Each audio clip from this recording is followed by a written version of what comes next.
Hello there everyone and welcome back. The first day back with my level 10 Imperial Navy fleet has felt pretty good, I gotta say. Although there were extra matches I tried to do for this recording that unfortunately did not go as I would have liked. Like I hinted before, my internet dropped off when I had my rematch with the Space Marine. Was it Perturus? I can't remember his name off the top of my head, but I did disconnect partway through in like my second of 3 matches I had with him there. And then the other one, which I hinted at the very beginning of last episode, I ended up actually crashing the game because of like this Imperial Navy bug, however it functions. It was a Space Station Assault. It was a really drawn out one because I was defending, my opponent was a little too scared to try and commit to anything, so it dragged out in the extreme sense. Which of course, considering it's a Space Station Assault with the Space Station also being able to deploy 3 cobras at once, that ultimately led to a crash on me after like, what, 10-15 minutes roughly of that battle progressing. And I have been unable to replicate that bug when I've been trying my skirmishes with some bots and AI, so I'm not exactly sure what causes it, but for the purposes of trying to not get too crazy and know what my limits are with this favor, I am hoping that I don't cause it to happen again, especially for these recordings, or at least trying to get these online matches, because of course it ruins the fun for my opponent as well, assuming they're on the winning end. If they're losing, they're probably thankful they got an easy out, but that's not the point. I'm just wanting to hopefully understand how it works, how it functions, because there are still other crazy bugs that are pretty significant if you don't know how to manage it, like the Novacan bug, where even after it fires 2-3 seconds after, you still can get damage taken to your ships even if you fly into the circle after during that period, as I found it the hard way with some of my earlier battles, especially as Eldar, I think. And then the other one, a critical one for orcs that I found out, is if you micro warp jump with the big red button, or while it's active, then you completely bug out your thrusters entirely and you can no longer boost for that entire match. So that is easy to avoid so long as I don't micro warp jump. But you can see how at least the orc one can be pretty significant. I in fact may have lost against a battle against Space Marines with that damn bug too, so it is a little irritating, but I still have yet to figure out what's causing this dang cobra thing, at least so I can manage it. But I've been ranting on enough about these bugs. Let's continue on, shall we? Alright, we're going to be playing up against Solare here, and he's doing something a little bit different, so this will be interesting. How much do you want to bet it's double battle barge, huh? How much do you want to bet, and how's my best way to punish that? Because my last episode I learned a little bit on how to fight double battle barge with the torpedo strategy, so it's just a question, is the Retribution the way to go, or should I stick with the Overlords? Because having access to Dictator is pretty good here. And then with Dauntlesses to provide extra torpedo support, that is handy as well. So I almost want to have 2 Widowmakers maybe here, because they'd be pretty good with torpedoes at harassing once he gets in close. We'll see what happens. And I know for a fact Solari doesn't like my Widowmakers so much, so we'll see how this goes. Oh, I didn't actually type in. Nonetheless, if I keep to my side there, play a little more slower, assuming he's going with the battle barges, I should be okay, and I have armor-piercing rounds on pretty much everything to make this pretty potent, so we'll see what happens. Where do I want to deploy, though? That might be a good deterrent for him, because I have a gas cloud here to fall back on.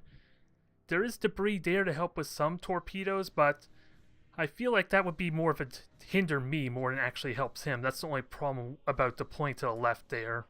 So I don't really want to do that if I can help it, but I also got to make sure my arc's all pretty good too, because I'm probably still going to go to the left regardless. So Widowmaker, you're all set. Let's get grouped up and ready to go. So 3 ships. I think I may be right on my bet there. So I've had experience dealing with double battle barge. Mind you, it was a Mark II and a Mark 1. So it remains to be seen how this fares later on. So we'll watch his movement. And also, let's get more torpedoes going because I'm not doing a good job of that.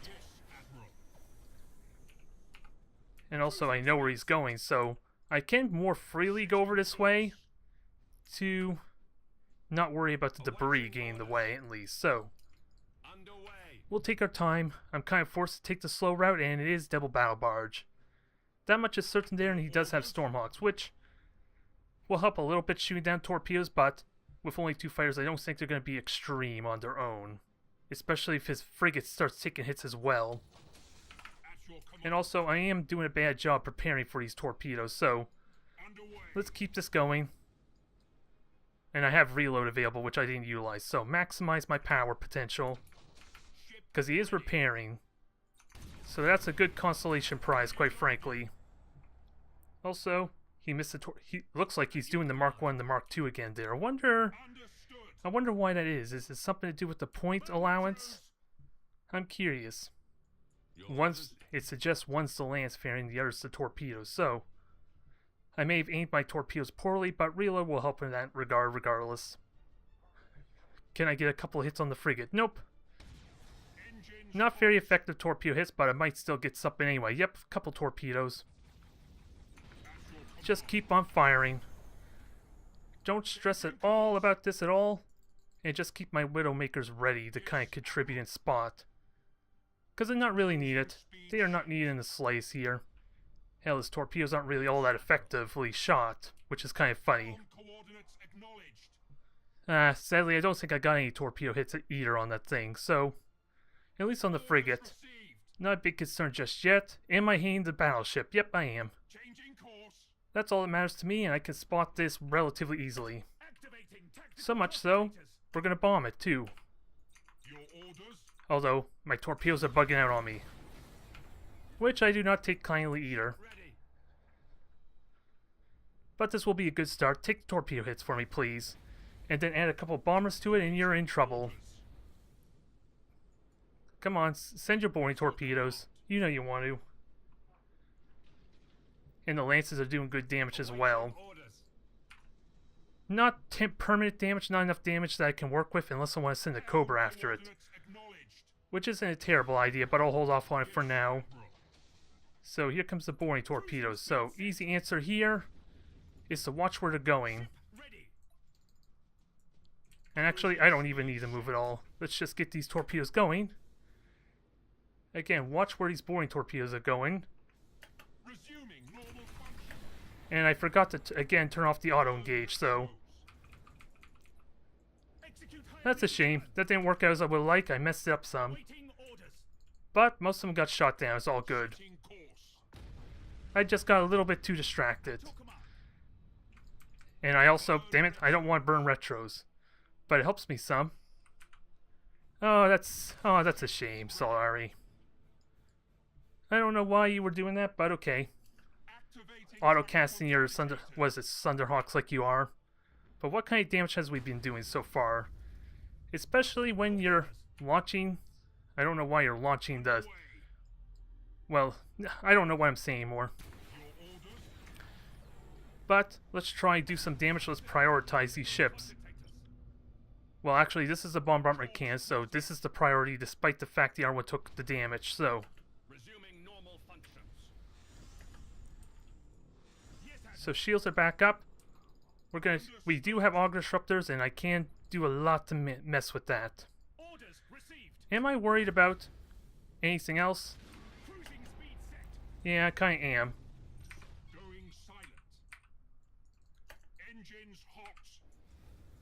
Alright, come after it. Come after it, because I got double jamming. I got triple jamming even. So, this is going to go really good. Well, yes, burn everything. Because you now wasted both your scanners, or both your beacons, so I just got to keep constantly jamming. Alright. So I'm doing a bad job controlling my frigates, mind you. But once I'm out of the beacons, I am hitting. And also, I should have done a better job using these torpedoes, quite frankly.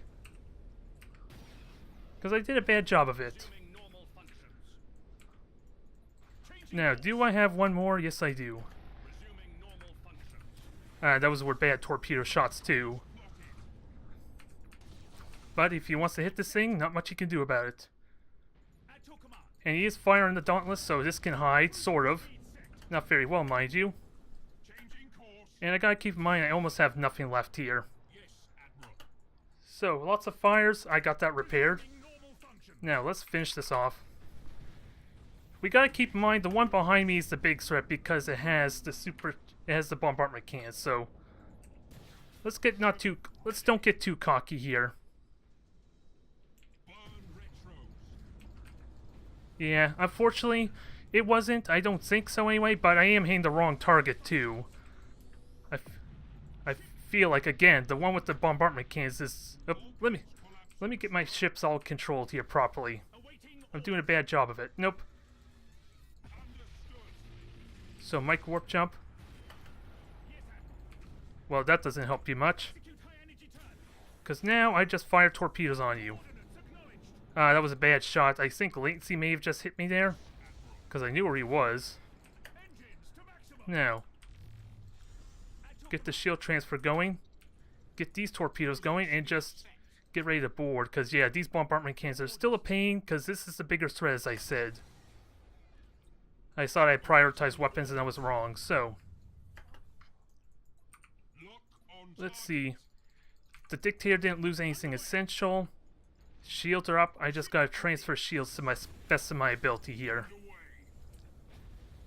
And keep hitting this thing. Sure, boring torpedoes hit that. That's kind of okay. And if I get behind it, that's okay too. Because these are not too scary. The Thunderhawks, because they're not like Manta bombers after all. They don't really do massive burst damage. They only cause burning over time. That he would have to prolong the fight for it to really benefit. So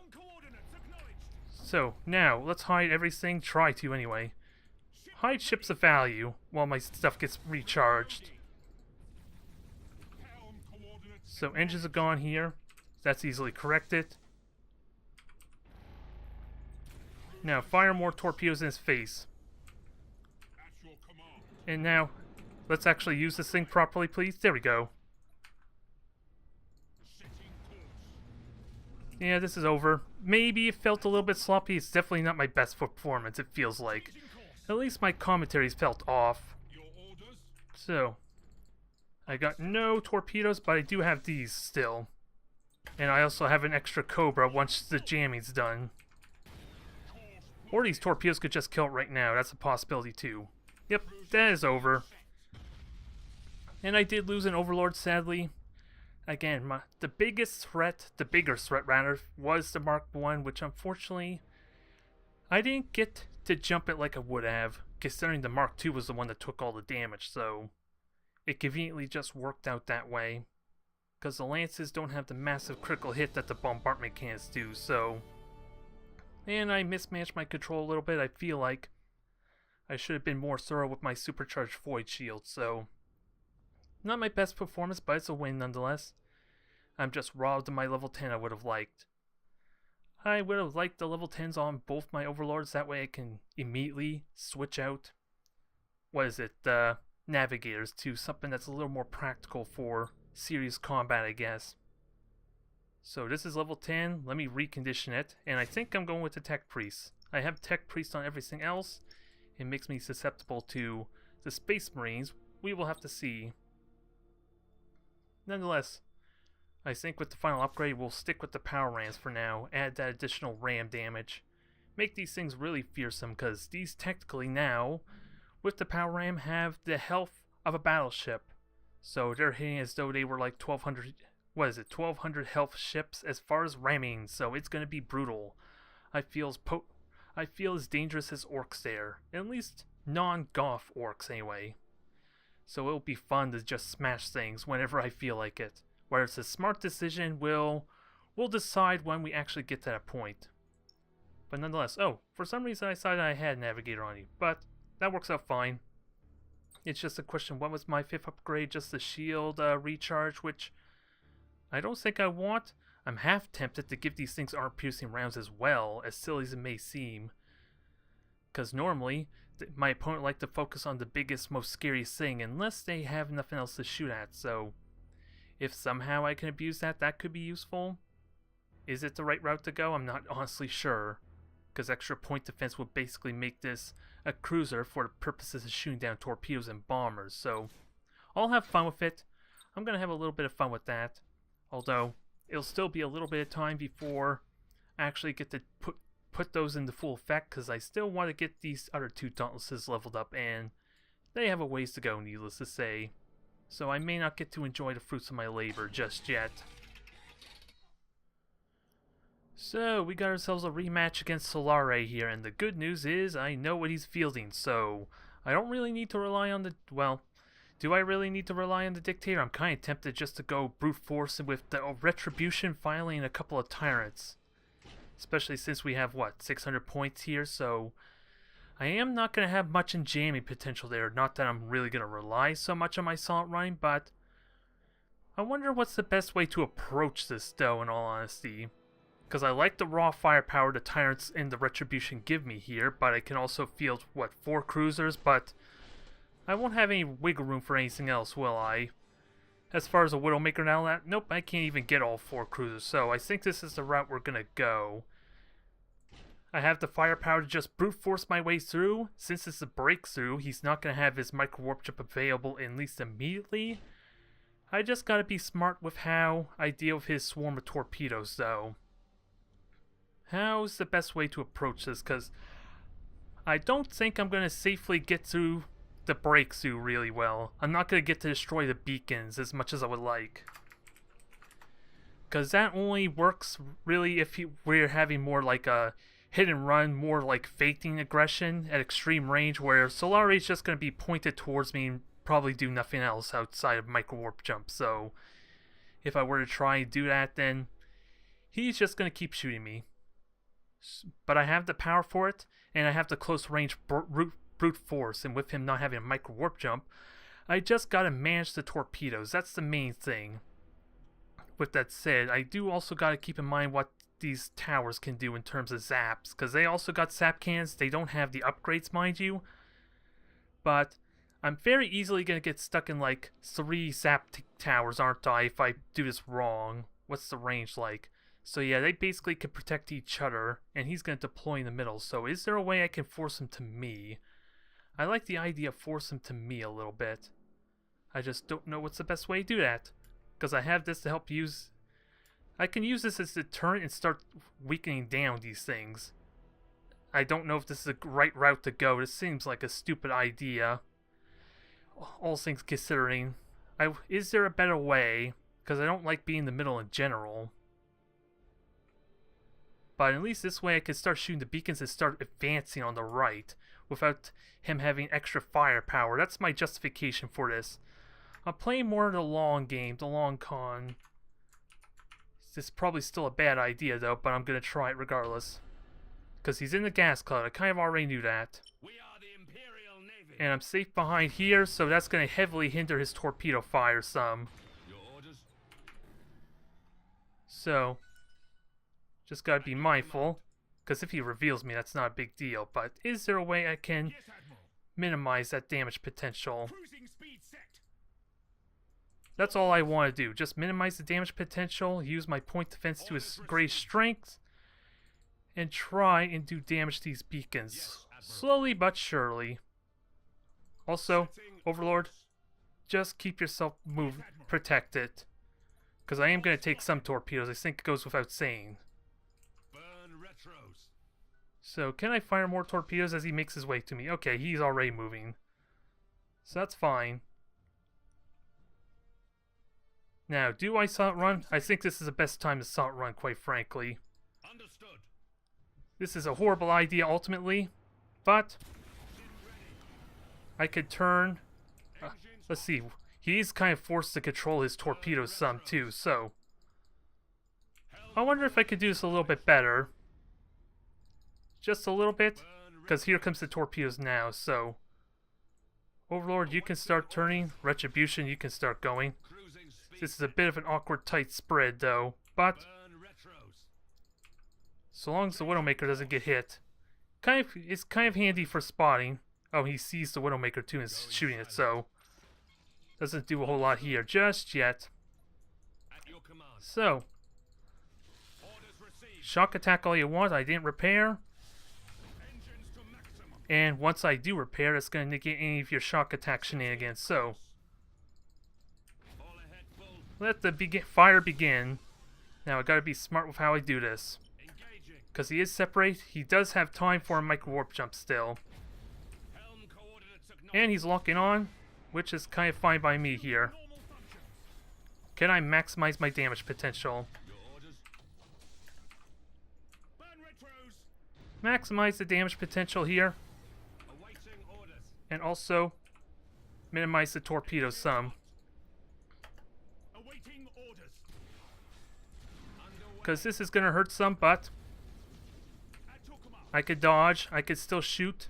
He is shooting, he does have surrounds and flanks, so gotta be mindful of this. Ship ready. Now, let's punish him some, because he doesn't have micro warp jump up yet, but he is in a few moments, so let's keep this in mind. Ship ready. Course Now, repair. engines to Now, I could jam easily enough. burn retros. Now, let's start doing some damage, shall we? Enemy ship sighted. That wasn't the right button. Resuming normal function.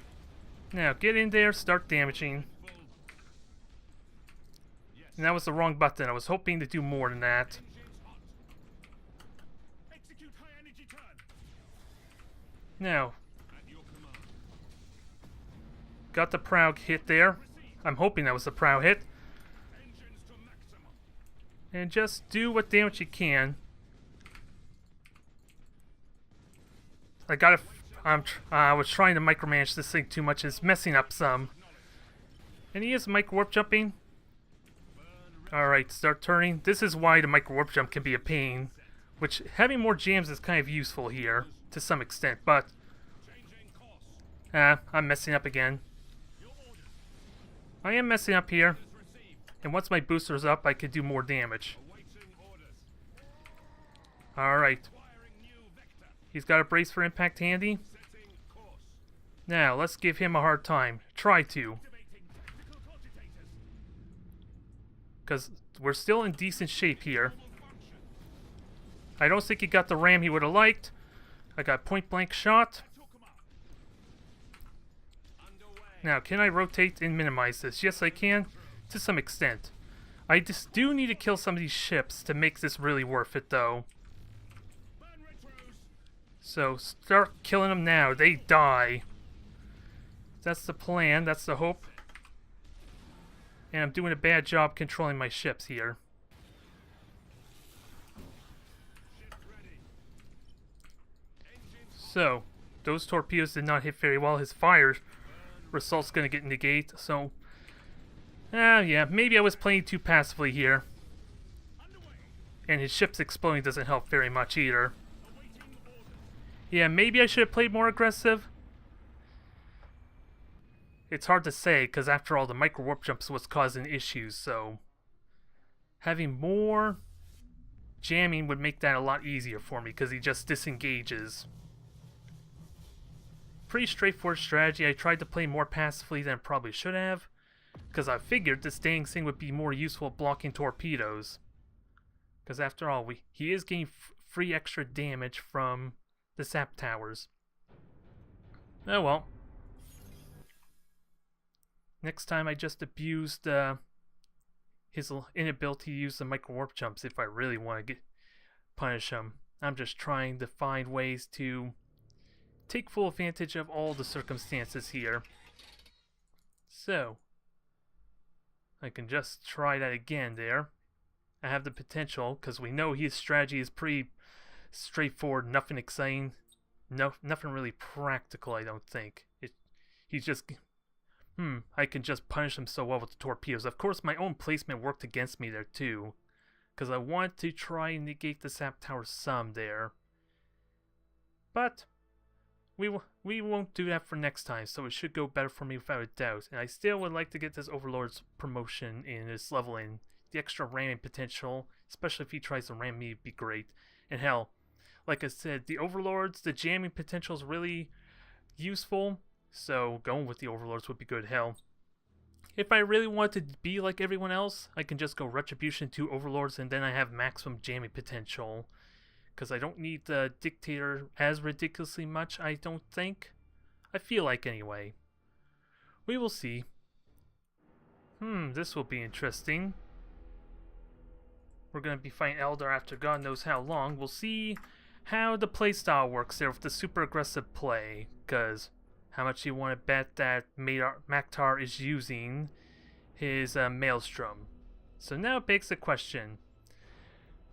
I can just go with the Overlords I want. Well, if he's going to focus the one that's detected, I should have the second Overlord be...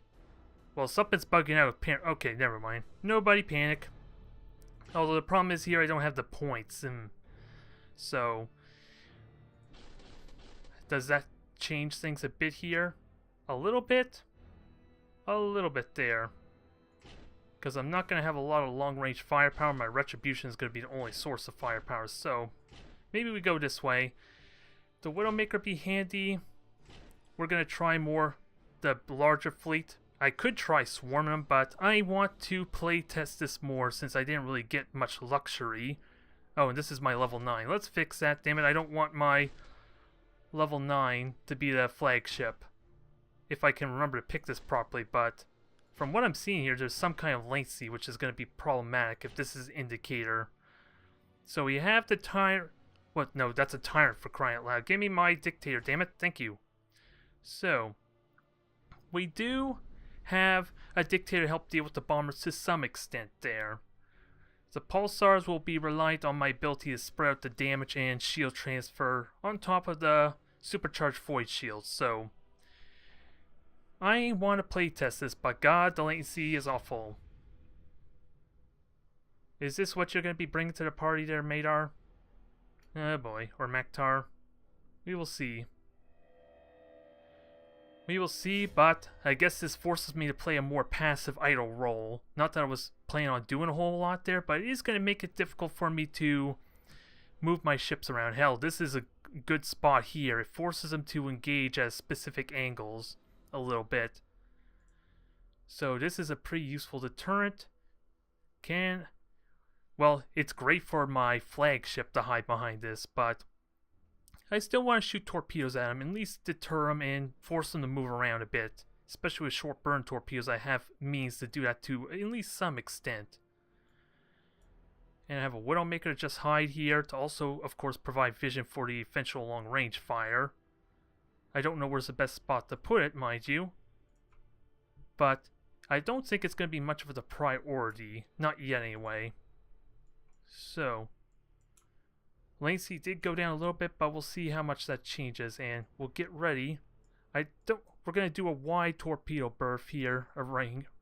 Was it a wide arc? So we'll see if this hits very well. And no, I don't want you moving. Burn your retros. We'll see where he goes, and I'll keep my torpedoes handy. And also, I can hear him. I can hear him, that's not very helpful. So, let's see where he goes. We have Widowmakers. We'll have that hit in. And then we'll get ready for maybe possible shots here. I don't actually have extended sensors on my sword, I'm realizing, but I hear him. I just wish I had an opportunity to shoot more torpedoes, but... Okay, there's his Void Stalker, no one's surprised. So what a waste of bombers there. And you missed the Widowmaker, I am sorry. That was bad, but I can still fire bombers back at yours, and that will help negate your fighters a little bit. So, maybe not the best of a cruiser clash, we'll see how it goes, but he is hitting. How much does it help? Not a lot yet. I would like to shoot more torpedoes at him, in all honesty. So you detect the Widowmaker, still need to do something about it though. Alright, so Helm keep on coordinates boosting. acknowledged. If this thing gets out, that's okay. Enemy ship sighted. Now, For the Emperor. the Widowmaker's not a priority now. It distracts them. It delays them some. Execute high energy turn. So shields are going here. Orders. I gotta keep that in mind. Your orders. Helm coordinates acknowledged. So, I didn't get the supercharged void shield up in time, so that's a bit of a shame. For impact. Imperial escort But destroyed. I can do damage to this thing some more. The priority is just taking these hits to the best of my ability. If only it was a little bit faster with the supercharged void shield. Course plotted. Now, get these shields going. We have 40 seconds. I'm going to take the Maelstrom gracefully Awaiting orders. and just keep on going and try spot. Because now, I forgot my auger probe, but Sighted. not a big concern just yet. Your orders. Just take these hits as best as possible there, because Thing enemy. apparently you were all hyped there and you're letting your hollow field kind of expire some here. Burn retros. Now I just need the shields to come back up. Stood. Well, shields are going to be up in a moment, so that's fine. Lost an escort ship. Oh, and I used my supercharged void shields too, so that's a bit of a shame there. Course. And I used reloads, so that wasn't intended either. But Cruising speed set. can this survive? Yes, Admiral. It can warp out anyway. Warp engines active. So the only downside is, of course, I don't have a navigator to help with this. And I have been negaining my torpedoes as well. We've struck at the enemy's heart. So maybe not the most exciting, but again, good test of how to spread out the damage a little bit. Maybe an underwhelming, I apologize there, Maktar. It is an assassination, but I do want to get a real feel for the damage potential of Eldar. It's just a shame I was too slow to get the supercharge up on the Admiral ship there when the shields first went down. That was a lot of Maelstrom damage it took that originally went down for the Dictator, so if I had kept that up there, that would have been a lot more durable, and I wasn't even trying to actually go for an engagement too, so that was part of the problem. But hey, there's value in the Imperial Navy right there. I wait until he jams me, drop down my cobras to force him to burn another one immediately, especially when he's going so top heavy with the battle cruisers and battleships. He's only going to have 3 of them at most. Probably 4, considering 700 points allows him to field a Solare or some. Was it not? No, Solaris, sorry. A Solaris there. So it would be possible for him to have 4, but again, I can immediately refuel him. I kind of did forget my beacon on my Dictator, I'm not going to lie. It will have some real value for like a cruiser clash or something, but of course, I gotta make sure, well, having one beacon on like the Void Stalker just maybe deters it some, but I don't know how useful having one beacon stuck on an Elder ship means, because he just stays at max range. He can boost the dodge if he has that self-discipline. And playing as Eldar, I kind of know that you can very easily dodge macro batteries at long range, so if he's able to do that, then a single beacon on its own may not mean a whole lot. But 700 points, I could feel the Dauntless, but again, it has a lance. A lance is not very practical, but arguably neither is the torpedoes with his high mobility, so it's a bit give or take there, which is more valuable to me. The jamming could be useful to at least deny bombers, but the Pulsar is a dumbfire base. I am really interested in the future, if I can be so lucky as to get more Eldar matches, to see about maximizing my durability. Stasis bombs are a bit of a problem, mind you, but they're only a 5-minute cooldown too, so if he can only use them once basically for a good long while, and if he blows it, then he's going to have to resort to running away if he's relying heavily on those stasis bombs working for him. I'm excited to see more of that Eldar in the future though.